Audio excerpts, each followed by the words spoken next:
What's up, DAW Nation? Here's a quick question for you. Ableton versus FL. Which one is actually better? At a bird's eye view, without getting into all the little details of this DAW does this DAW does that. If you're looking at it from a big bird's eye view, huge bird, big bird's big eye view. Wow, which one is actually better for you and your music? It's a great question. We're gonna be answering this question as well as a bunch of other questions in this week's episode of In the DAW with Biometrix.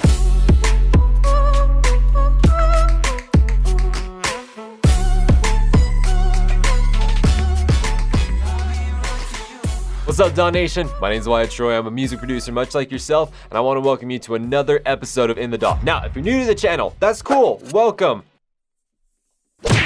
In the DAW is a series where we invite huge music producers that come and dissect their songs in real time so that you can actually see what is working straight from the source. You don't have to go scouring through the internet looking for a song or sound recreation video from someone who didn't even make the song or the sound in the first place. No. You learn straight from the source right here. So if you want to keep learning from huge music producers so that you can, number one, get better at music production, number two, make a bigger impact with your music, and number three, start making a living off something that you are actually passionate about, then go ahead, right below this video, there's a little subscribe button, hit that subscribe button, hit the little notification bell so that you get notified whenever we put out new content. Also, if you're one of our lovely podcast listeners, that's awesome. Thank you for joining us. Make sure on whatever podcasting app that you're listening on to hit subscribe, follow, whatever's appropriate. We're just grateful that you're over here. So now the big question is, how is this week's episode of In the DAW going to benefit you as a music producer? That is a fantastic question. Love that question. You are so good at questions. 10 house points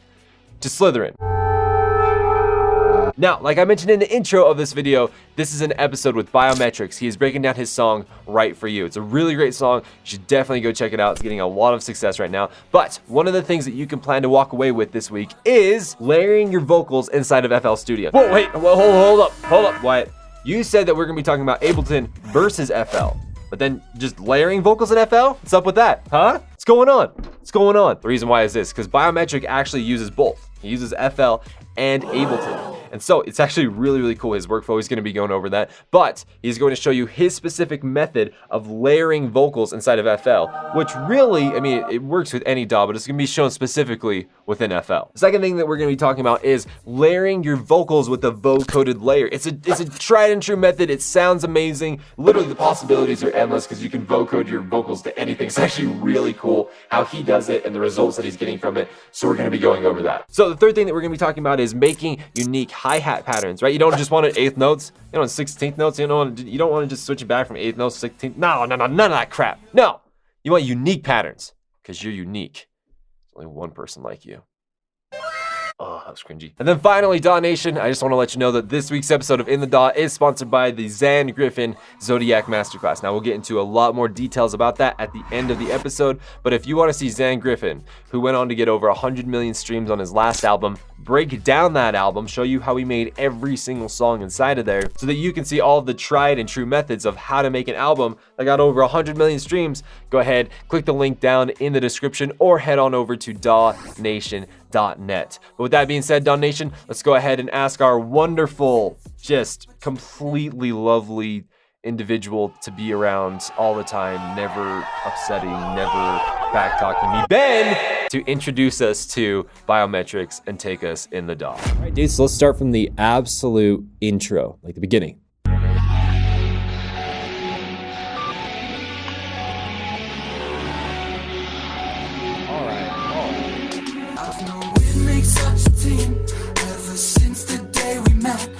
So the intro, the like right before all the drums come in and everything, what is that? There's some really cool sounds in there. So this here is like a reverse of, so I've got this like weird Monk Gamelan sample here, and then I just doubled it, and then no, I'm gonna do, I'm just gonna reverse it back. There's gonna be some editing for you here because I can't actually remember what I did. Oh, okay, yes. So I basically got a piano. It was that was a contact library called Una Corda. Don't know if you've heard of it. That's so gorgeous. I love it. Beautiful, right? And basically, I just thought, like, to keep the theme going of the hook, I just played the melody of the hook on the piano.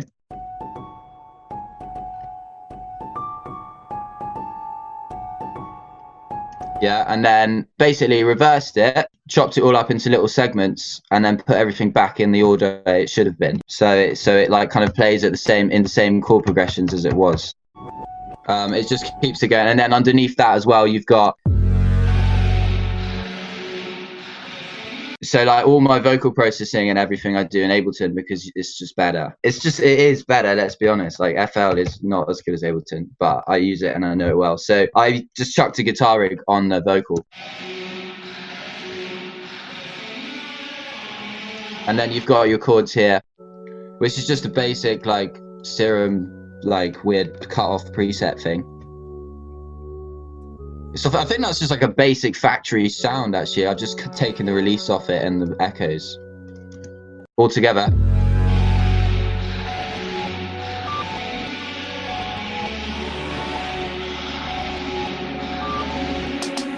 I'm hearing like a low brass sound or something like that. That guy. That's like a synthetic brass, synthetic strings sample that I've got going on as well. That is from another preset basically, but I've just chucked a load of delays on it. Yeah, so you got Echo Boy on that. The warm crispy tape, which is just amazing. I don't know if you know that one. You just chuck that on there and it just adds a bit of depth to the intro, just to sort of introduce it properly, it doesn't sound too weak when it comes in. And then you got your standard 808 to intro the track, which is just a sample there. I think the main thing that really brings the intro together is this little thing here, obviously. So we covered the first 4 bars. Love it. I've known we'd make such a team ever since the day we met, but I'm still asking where you've been, and you're still playing hard to get. People like you don't come for free. Tell me, what have I got to prove? I know you're so right for me, but how can I be right for you? Right for you, right for you, right for you. So you got your main vocals. So do you record and process all of your vocals in Ableton? Is that right? Yeah, and sing them. So you sing them, record them, process them. You do everything inside of Ableton. I think just from reading, it just seems like you got your main vocal and then you got your vocoded layer. You got doubles and all kinds of stuff, right? But you got your vocoded layer, right? Yeah. You probably just use the Ableton vocoder, right? No, that's Vocal Synth 2. Isotope. All the way, man. That thing is out the box amazing. So how does that work? Does it allow you to vocode to other things, or does it have an internal vocoder that it has? The Vocal Synth 2 is amazing because it has 2 options. It has like the singular mode where it just plays the vocal but with a cool effect on it, and then it has the MIDI mode, which is where you route it to your vocal and then route that through the same way you would a normal vocoder through the MIDI chords. Which one did you do? Did you just do the internal one, or did you do the external MIDI? Well, what I did was these chords here, I just bounced that MIDI and then imported that into Ableton. And then obviously I've been trying to learn quite a lot about vocal processing. So obviously you got your main vocal, you got your left dub, you got your right dub, and then you've got Vocaline, which just like syncs everything together, and then duplicate your main vocal and then run it through the MIDI, and it sounds like this. We'd made such a team ever since the day we met, but I'm still asking where you've been, and you're still playing hard to get. People like you don't come for free. Tell me, what have I got to prove? I know you're so. With that specific vocal or that specific vocoder thing right there, did you take all of the vocals that you had, like all the dubs and everything, bounced it to audio and then did this? Or is that just your main vocal? No, it's just this one here. We'd make such a team ever since the day we met. It's just the one. It's just the main, like the lead line, but it's routed straight through. And I mean, have you used Vocal Synth 2 much? No. I remember using Vocal Synth 1 like 4 years ago, but I haven't even touched Vocal Synth 2. Oh, dude, honestly, like it's another level because you've got these like 4 parameters on the top. You've got like the polyvox. You can like change the breath. You can change the pitch control, everything. If you get really creative with it, you can even like, you can make like this alien voice out of anything. It's really cool. You can like tweak how human it sounds, how Daft Punk it sounds, how Talkbox it sounds. Yeah, it's really good. I thought for this track, it was quite a cool effect. So with you layering your vocals, so you have your main layer and then you have a left and a right dub. Is that right? Yeah. It varies from track to track. I mean, if you're doing harmonies as well, then obviously there's a lot more to it. But this one, I just had there was a lot more. I did lay down like falsettos and harmonies and everything. But then I just thought, you know what, let the track speak for itself. So I've just got the main line, left dub, right dub. So that's just Little Altar Boy, pitch down, formant up, or the other way around, one or the other, I can't remember. The classic. I feel like what we're talking about comes from this concept of when you're doing vocal stacking and vocal production, it's just adding these different layers. It's kind of incorporating the same concept as Supersaw, right? Where it's like, you know, like with Supersaw, you're trying to like get as many complementary harmonics into one space as possible, make them sound tight and big and full. That's kind of what vocal dubbing is, right? It's just you're putting different layers of yourself in there to kind of help fill that space and make it sound big and full and pleasing, right? That's kind of the overall concept. Yeah, exactly. I mean, to be like, I'm still learning so much about vocal processing. I mean, nowadays the standard of, you know, pop and the mainstream standard of vocal processing is just unbelievable. I mean, this was actually before this track was finished, just before I managed to get a whole set of when Black Friday came around, I got a whole set of new plugins as well. So I got the new Auto-Tune Pro and I got Vocaline, which has changed everything because that's, and then obviously you got Melodyne. So the ideal way to do it, I think, is you get your main vocal and then you have dub and then you have your second dub and then you have another two dubs, but you sing them in a different way. So you sing them like nasally and then another one like kind of a bit deeper. And then you have your harmonies,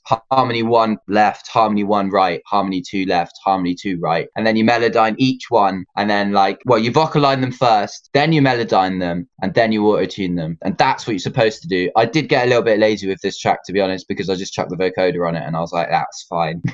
That's great, man. So this is actually really cool because there's a lot of people that are going to be watching this. They don't know what Vocaline is, and so it's so like I love Vocaline so much. So for you guys, unbelievable, dude, unbelievable. So for someone who doesn't know what it is, so basically imagine like you're recording two vocals, and they're pretty the same, but imagine like these two hands are two different vocals, right? And they're pretty the same, but they're still kind of off. And then when you do Vocaline, it makes them like this, like it completely makes them match up like perfectly. It helps you take your vocals and make everything sound so crisp and clean and lined up and everything. So basically what you do is you route it to your main track. So whichever one you decide is the lead vocal, you route your dubs and the other layers to that, and then it tracks the vocal and then analyzes the transients and squishes them together. I don't know how it does it, but then you just literally, it's so quick as well. You just go analyze, align, process, done. And that's it, and then on to the next track. It's crazy. Once you got it, you can't not have it anymore. Let's go to start from bar 5 again. I think there's some other things I want to cover. We make such a team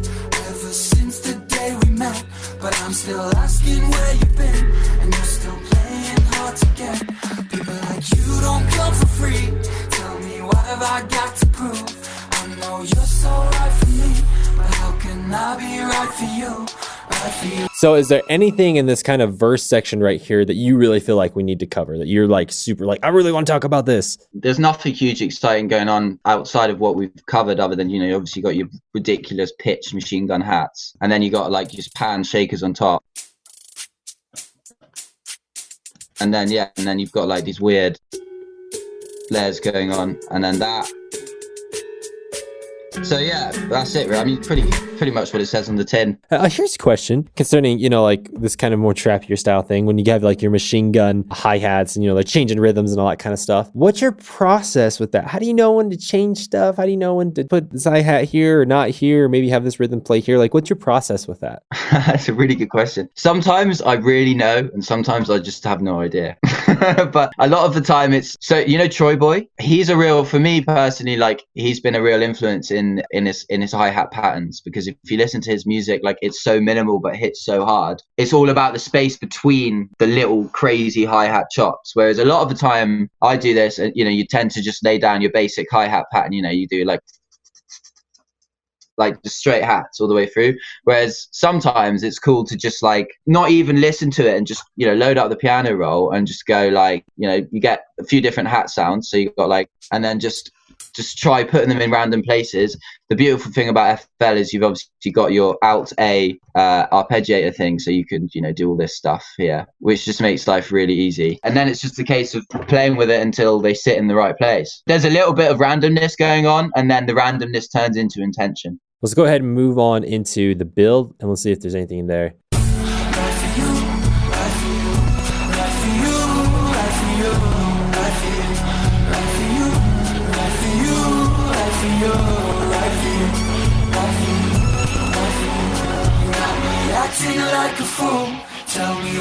supposed to do?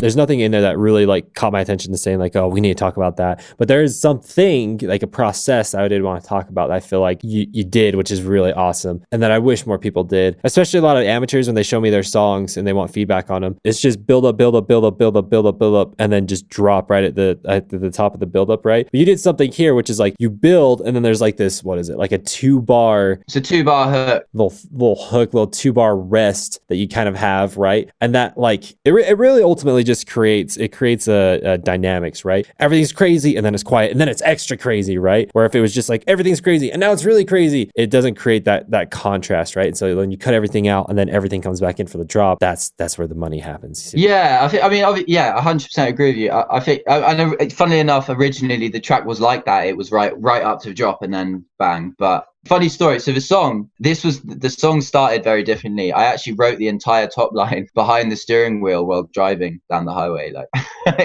I was like, "Hey Siri, open voice recorder," and then I was like, "Right," started singing it, and then I just sang the whole thing, the lyrics and everything. They just happened behind the wheel, and then I was like, "Okay, this has changed how our song's gonna go." So I just thought, that's kind of how it happens, and then that changed obviously the whole structure of the song. And I just thought, especially with this low voice here, it just brings another layer before it comes in. Acting like a fool. Tell me what am I supposed to do? So yeah. All right, let's do the big payout. Hit me with the drop, man. What am I supposed to do?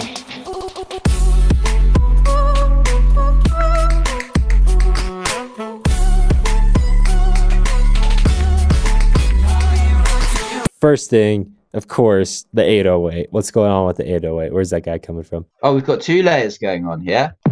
Okay, so what I've done is I've taken the same distorted sound, which came from, like, I think it originally at once a long time ago was cymatics, and now it's turned into something else. So you got that higher top end for the harmonics, and then you have the lower bottom end for the actual sub. And then I've duplicated that, just distorted it, and then cut all the low end off for the layer on top. So it's the same sound, but I've tweaked it enough so it doesn't phase with itself, and then it's just got like another distorted layer on top, so they sound kind of.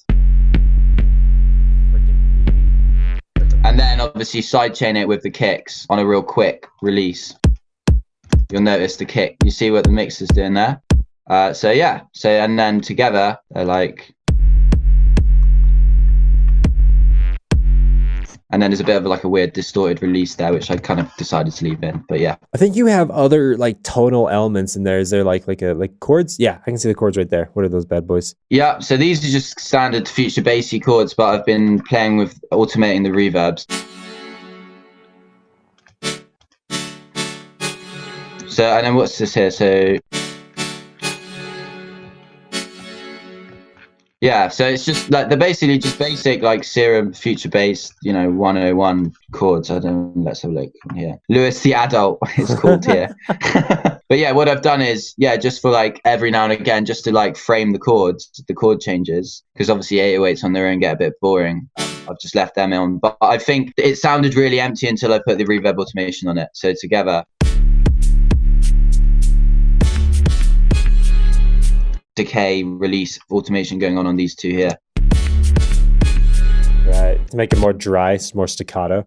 Vocal sample in here. I'm assuming it's just you, right? No, this was actually from a Splice vocal chop. I can't even remember what it sounded like originally. And then I chopped it up. Yeah, so. And then I've added some other layers here.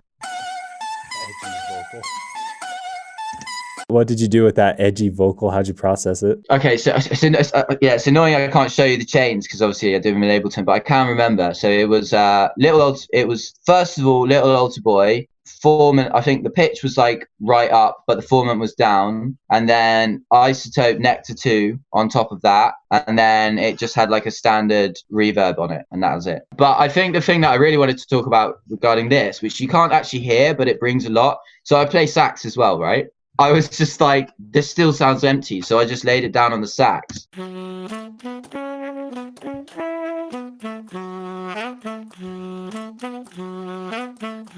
that's you. Yeah, that's me. Yeah. Wow, you're a dangerous man having this many talents. Sometimes it has its moments. It's not all good. Sometimes there are bad moments too. But yeah, and then together it just brings a lot. It just sounds a lot fuller. But you kind of don't realize the sax is there until you try and pay attention to it. But That's a nice layer though. yeah, Is there anything else in this first part of the first drop that you really want to cover? Is there anything else that... there's actually the main thing I actually really wanted to talk about was how the song started, which is right here. The vocal chop wasn't there originally because this song was originally a concept I had where I was watching like a video of a tap dancer. I want to make a song out of a tap dance sound, right? So this thing here is actually from, I'll show you, this is so weird, is actually from this thing here, which I ripped off YouTube.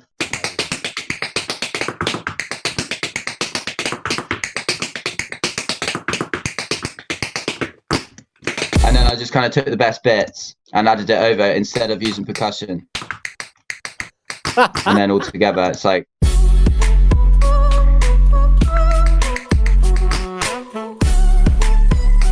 I think there's some other effects going on it as well. Let me have a look. I mean, I'm glad I put the vocal sampling because it sounded really empty without it. I had this idea, like it was a cool idea, but it was way too much of a gimmick, so I decided against it in the end. But then I just thought I'll leave it in there as a vibe. Well, okay, well I can't seem to find the settings on here, but essentially what you've got going on there, I rebounced it all because I use, Isotope Neutron. Yeah, like I ran the tap dance sample through that because obviously it's like an acoustic recording of a tap dance, so it sounds pretty rough. So I just thought Neutron helped me out here, but it did have, it's got like micro shift on it, so I put a bit of chorus on it, automated a few of the reverbs on it, and then that's like kind of, I just thought that would replace the hacks for the first half of the drop. So for those who don't know, like you're talking about the whole process of Neutron, I know what you're talking about, but for like if someone doesn't know what Neutron is or what it does, why would you use it in this situation? It's a mix assistant basically, so it essentially you route it to one of your tracks and then you play it. Well, I mean, if you know how to use it, then you do it yourself. But the most amazing thing about it is you can press track assistant and then it listens to where it's sitting in the mix and applies compression, EQ,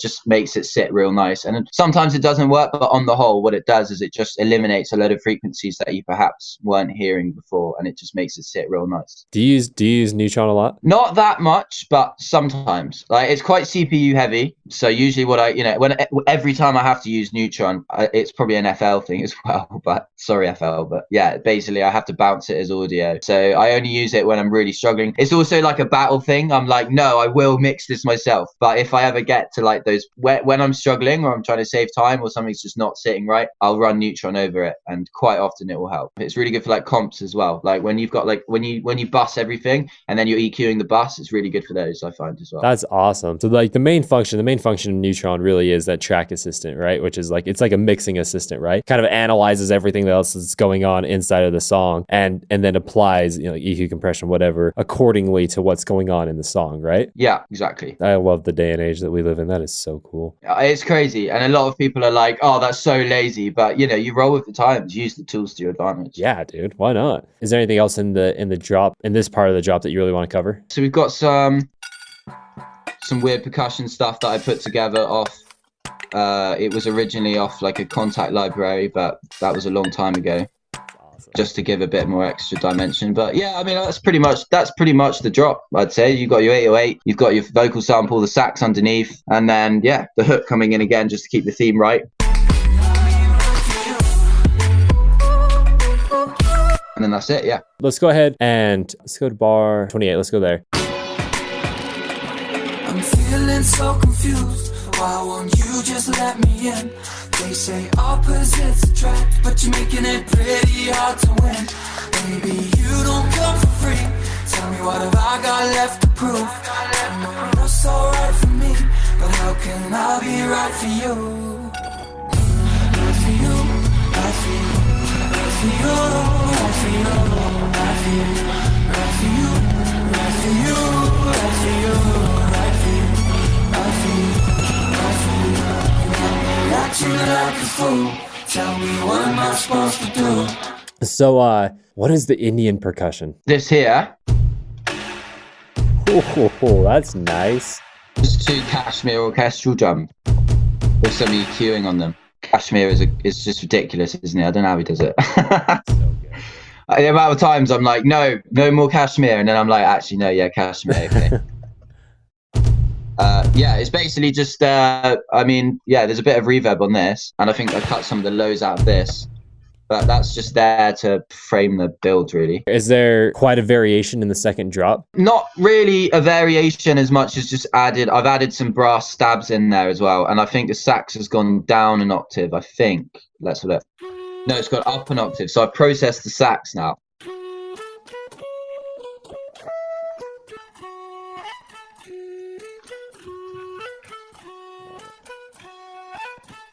Yeah, so it's gone up an octave there, and then you've got your brass. Well, I kind of like did these brass Reese hybrid stabs.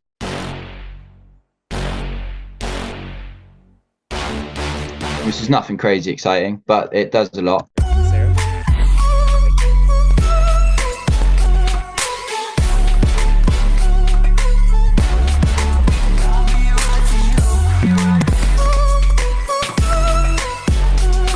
Right, and those little brass stab style things, were those made in Serum? Yeah, so you've got. No, actually, that is Substance, I think. Dude, I haven't seen Substance in a long time. It's really hit and miss, isn't it? Yeah, it is. There's like so many sounds on Substance where I'm like, why? But some of them are good. If you play, you do stumble on some gold. As layers, they're good. But you've got this, which is like just like a Singular Sounds Future Bass preset, I think. And then you've got a Reese. Yeah, good old Reese. But I wasn't being too brutal with it because I'm trying to keep it chilled. I wanted to, but I thought, nah, not for this one. Yeah, for sure. No worries. Okay, this is great. This is good. Okay, let's go ahead and keep going.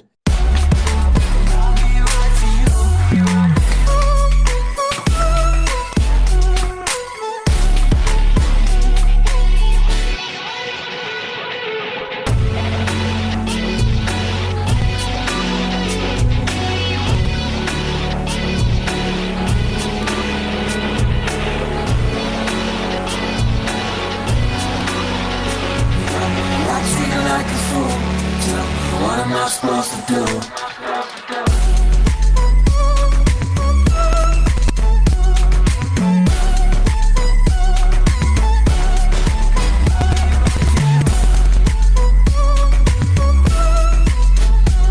Okay, I got a question.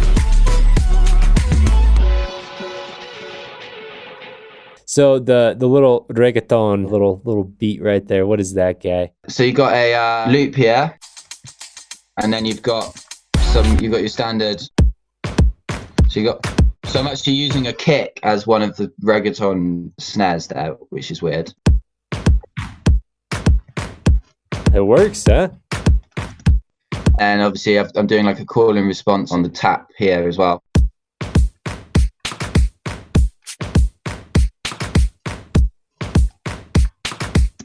And then the 808s, I've just gone straight, sort of crotch hit notes, 4 beats.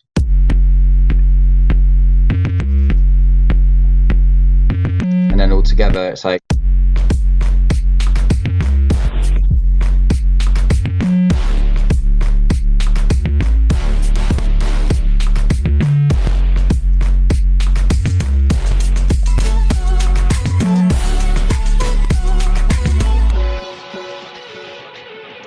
Awesome, dude.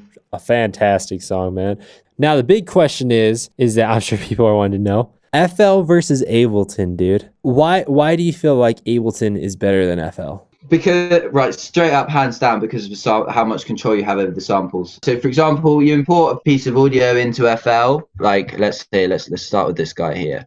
If I wanted to take this piece of audio and then, chop this guy here and then reverse it and, double the length of it, I would have to select that and then clone it and then re-reverse it. And then it's just a lot slower. Whereas on Ableton, you can just take a piece of audio and then select the bit you want and then like stretch it, do what you want with it. And I also just think, it's better for recording as well. And like, I'm working so much more with live instruments now, like, guitars, pianos, singers, saxophone, things like that. that. Ableton is just a lot easier to do that with, because obviously with FL does have recording options, but they're just not as flexible as they are with Ableton, with like grouping tracks and stuff. Yeah, in that exact instance where you want to go and chop up a sample and resample it, or you want to reverse it or whatever, you can literally just in Ableton, just highlight the part you want, press Command E and R, and then it'll extract it, reverse it, and you move on, right? Command J, done, consolidate onto next. Exactly. What else do you feel like Ableton has over FL? Creativity. So I think for collaborations, it's a lot better as well. I think, especially when you have, you know, I mean, I'm a huge fan of, you know, I know everyone, yeah, it's amazing how we can collaborate over the internet and stuff, but if I can get in the same room as another artist, I love it. And I just feel like Ableton is so much more intuitive for that, because some people prefer to play in live, and Ableton obviously has the session view where they're just like vibing out, and you might come up with an amazing idea and jam as well. If you've got live instrumentalists in the room with you, you can get the Ableton push out or get the keyboard out and lay down some loops, and then they can keep jamming, and you can record them, and then you can break that down into sections, and then you just switch to arrangement view and record, triggering each of the sections you recorded in session view, and then you've essentially got a whole song that you just need to tweak. Whereas FL, it's you sat there writing the track piece by piece in little blocks. I've personally never really played around with FL since like I was in middle school, because we all legally downloaded it when we were kids, right? Yeah, that was the way back then, wasn't it? Give me a comment in the comment section if you illegally downloaded FL as a child. One thing that I assumed, because I've never heard anyone talk about this, multi-band processing inside of FL is kind of really freaking hard, right? If you wanted to take a sound, split it into 3 frequencies, and then individually process those same frequencies on the same channel, could you do it? Not really. You could like maybe run it through like parallel compression or do it through busing, but yeah, not okay, really. Okay. That's what I was thinking you could probably do, but that's just a headache. So like for example, on if we had a sample or we made a sound inside of Ableton, you know, you could use multi-band dynamics and then create it inside of a rack, so it splits that high, mid, low, and then you. That's it. The rack is what's amazing. Yeah, you can use racks, right, to be able to do that kind of stuff. Multi-processing thing. You have racks inside of racks for as long as you want. Huge processing chains. Is there a limit to how many plugins you can put on one track in FL? It looks like there's only 10. Yeah, never noticed that. There is. So just out of curiosity, like if you put a plugin on every single one of those slots, would a slot 11 pop up, or would it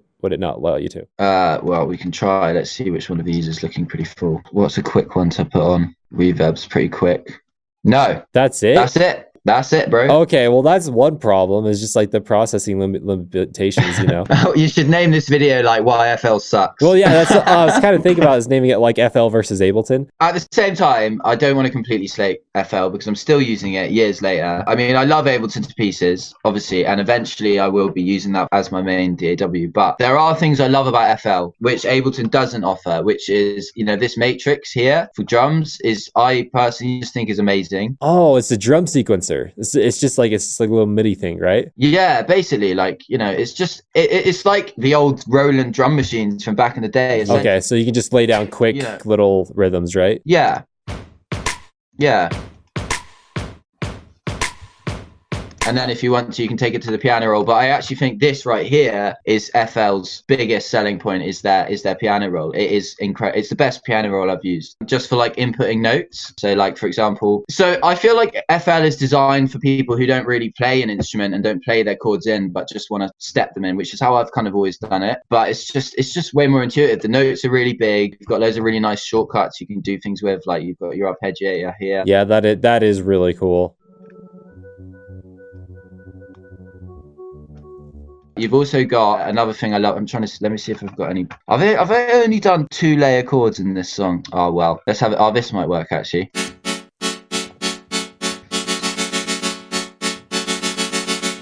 So like a really cool effect as well, which gives it that real like future bassy sound, is it's got this little strum tool here.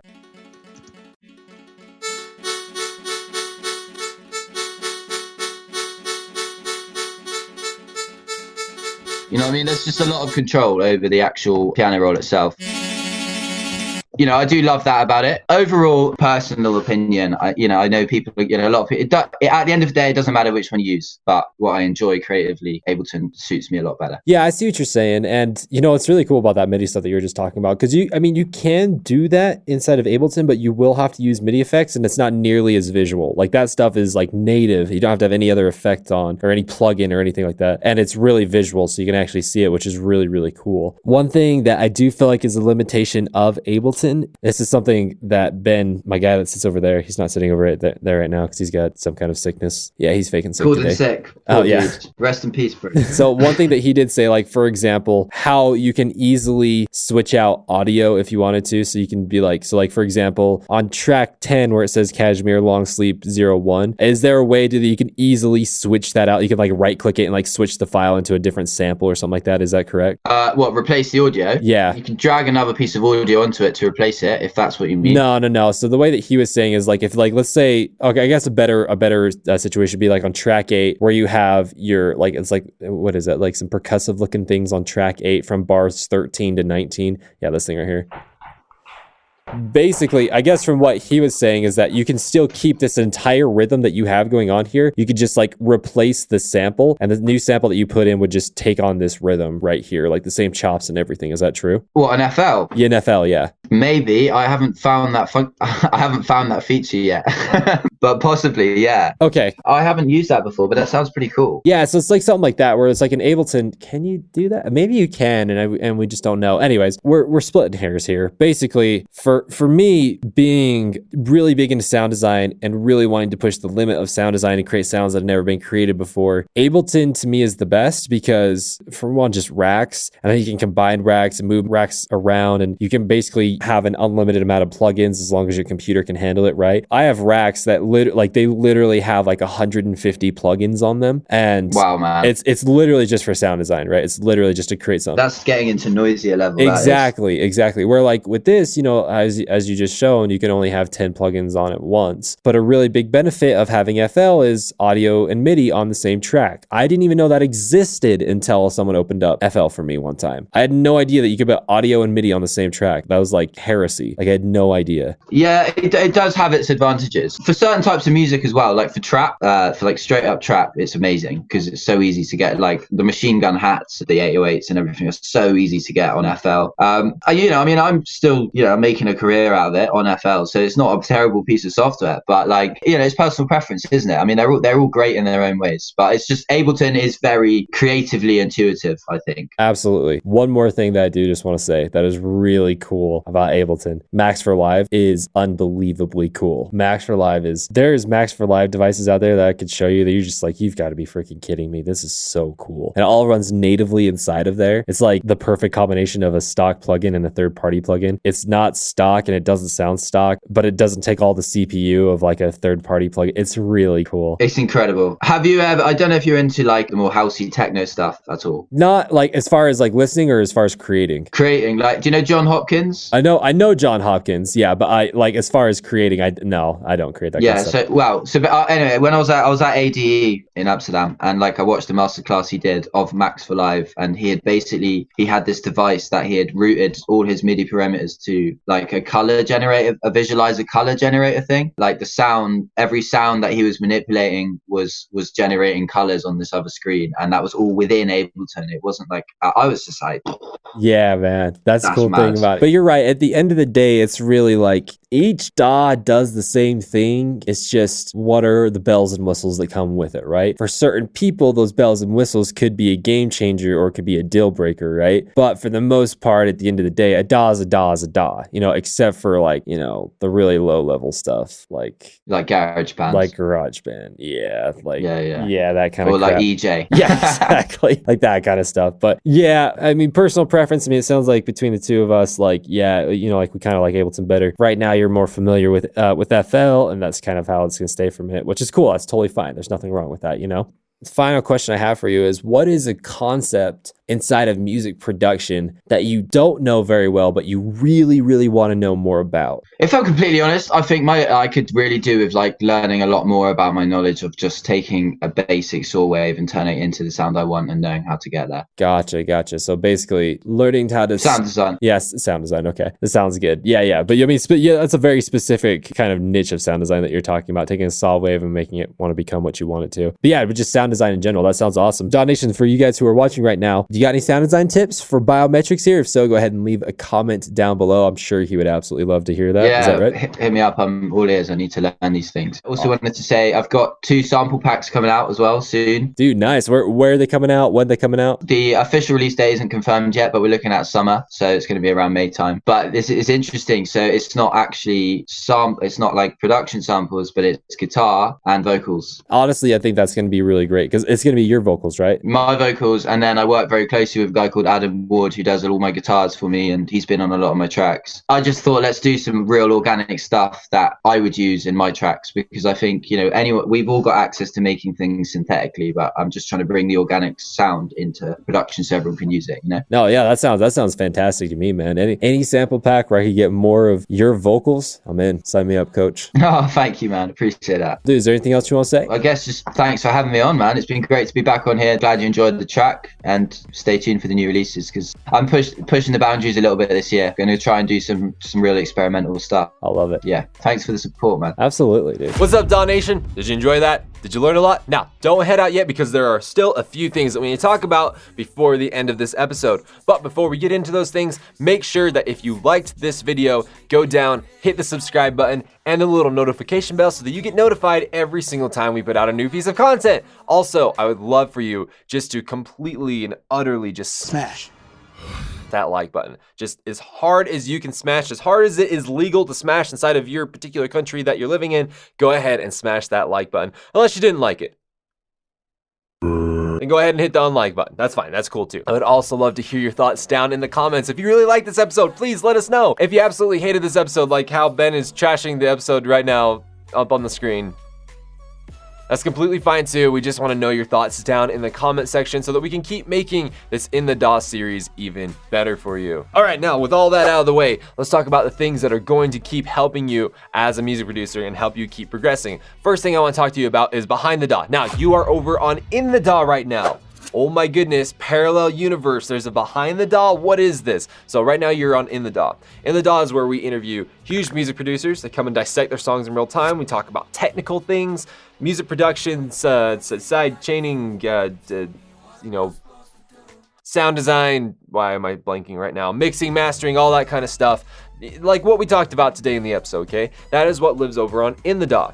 Now, behind the DAW is where we focus more on the emotional, philosophical, branding, marketing, music business side, okay? So all the other integral pieces to the pie, to the cake, to the souffle of music production, okay? So of course over there we interview huge music producers as well. People like Prince Fox, Flux Pavilion, Xylent, Henry Fong, Mern, there's a bunch of other people. In fact, our recent episode was with Rave Republic. We talked about marketing your music through social media. We interview huge music producers over there. We also interview music industry experts. Like we got the CEO of Trap Nation. We interviewed him. We got a lot of good information about him. We also have the label manager of Deadbeats, which is Zed's Dead's label. There's a whole bunch of other people that you can check out. You can check out that episode over here on the DAW Nation YouTube channel. That is going to be the purple episodes. And if you're listening on podcast, you can check it out on the podcast as well. Again, those are going to be the purple episodes, okay? In the DAW is green, behind the DAW is purple.